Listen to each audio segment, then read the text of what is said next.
Weakness. Do I have weakness? I am nothing but weakness. I'm not naturally strong or fast or flexible. I'm certainly not the smartest person in the world. I get emotional over stupid things. I eat the wrong foods. I don't sleep enough. I procrastinate and I waste time. I care too much about meaningless things and not enough about important things.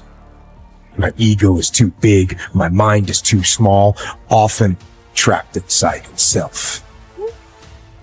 Now, all that being said, I have to say, a person's strength is often their biggest weakness, but their weaknesses can become strengths. Success, guys, a very, very lonely road, man. Along that road, you're not going to see too many friends. You see your shadow most often. You got to trust in the heart of hearts. Inside what you're doing, what you believe in is a worthy cause, a winnable fight. I wish I could tell you you're tired, go take a break. I wish I could tell you you're tired, rest for a year. I wish I could tell you that it's going to get easier. I wish I could tell you it's going to get easier. I wish I could tell you that if you just keep going, it's going to get lighter. I dare you to take a stand today to say no more. I will no longer accept this for my life. I dare you to take action today. I dare you to write your goals down and get someone to hold you accountable. I dare you to hold yourself accountable. I dare you to give up everything that is keeping you from your dream, to say no to all the negative influences. I dare you to pick up a book instead of a drink. I dare you to work harder than you think you did yesterday. I dare you to prove them wrong. I dare you to prove yourself right. I dare you to stand up as a man or as a strong woman, as whoever you are, and declare that you are going to claim a bigger and better life for yourself. When you get to the point where enough is enough, when you get to the point where it hurt real bad, when you get to the point when it's over, when they're tired, when they're frustrated, when they're ready to give up, when they spent their last dime, that's when they get started. But what you cannot do is you cannot quit during the process. You cannot give up because it ain't what you see. You cannot give up. Pain is there to make you better. Without struggle, there can be no victory. And let me tell you, when you've been through pain, when you've fought for where you are, you ain't gonna let anyone take away what you got. When you've earned it and paid your dues and suffered and failed, been hurt and been down, and you get back up, when pain and struggle comes to face you again, you look it in the face and stand it down. Because you've been through too much. You're too strong now. Everything that has happened to you up until this point has made you who you are. And it will continue to mold you into who you will be. How do you overcome the suffering of life? Is be a better person. That's how you do it. Well, that's hard. It takes responsibility. And I think, you said to someone, you want to have a meaningful life? Everything you do matters. That's the definition of a meaningful life. But everything you do matters. You're going to have to carry that with you. Or do you want to just forget about the whole meaning thing and then you don't have any responsibility because who the hell cares? And you can wander through life doing whatever you want, gratifying impulsive desires for how useful that's going to be. And you're stuck in meaninglessness, but you don't have any responsibility. Which one do you want? Well, ask yourself, which one are you pursuing? And you'll find very rapidly that it isn't the majority of your soul that's pursuing the whole meaning thing, because, well, look what you have to do that. You have to take on the fact that life is suffering. You have to put yourself together in the face of that. It starts with yourself, man.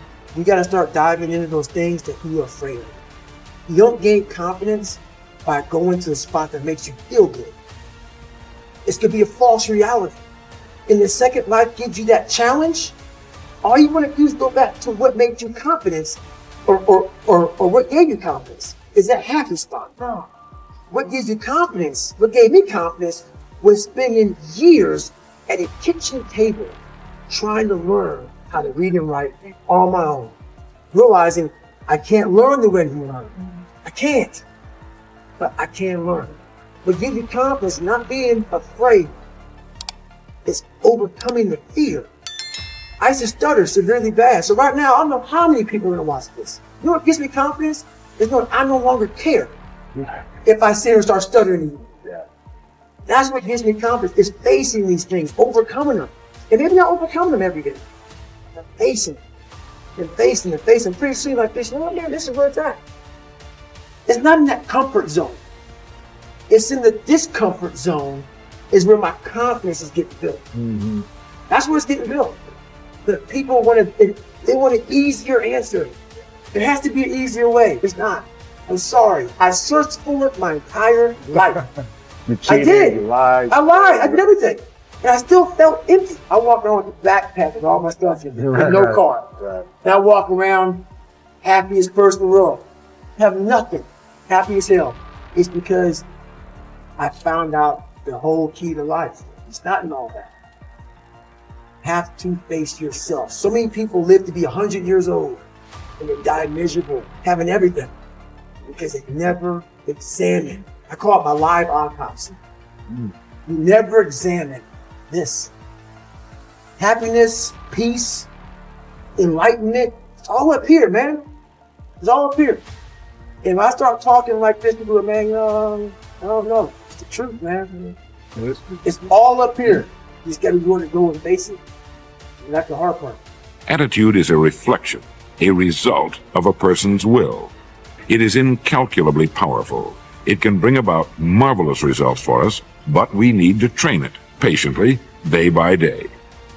Now let's talk about the attitudes of people who are successful. The top 5% of the people who go sailing through life from one success to another, and who, even when they fail at something, shrug it off and head right out again. No matter who the person is or what he does, men and women in sales, business executives, people in all the professions, wives and mothers, students, top people in the armed forces, public servants, men and women in the service of religion, working men and women in all fields of endeavor. Wherever you find a person doing an outstanding job and getting outstanding results, you will find a person with the right kind of attitude. These people take the attitude toward themselves that they can accomplish what they set out to accomplish, that there's no good reason on earth why they can't be competent, successful. They have a healthy attitude toward themselves and, as a result, toward life and the things they want to accomplish. And because of this, they achieve some remarkable things, and they come to be called successful, outstanding, brilliant, lucky, and a lot of other things. They're quite frequently no more brilliant or outstanding than the majority of the people by whom they're surrounded. But they did develop the right attitude, and they found their accomplishments not too difficult, and many times surprisingly easy, simply because it seems that so few are really trying, really believe in themselves. Successful people come in all shapes and sizes and in widely varying degrees of intelligence, background, and so on. But they all have one thing in common. They expect more good out of life than bad. They expect to succeed more than they fail. If you want something worthwhile, take the attitude that there are a lot more reasons why you can have it than there are that you cannot, and set out to earn it. Go after it, work at it, ask for it, and 9 times out of 10, you'll get it. Our environment is really a mirror of our mental attitude. If we don't like our environment, we have to change our attitude first. Your ability and willingness to discipline yourself to accept personal responsibility for your life are essential to happiness, health, success, achievement, and personal leadership. Accepting responsibility is one of the hardest of all disciplines, but without it, no success is possible.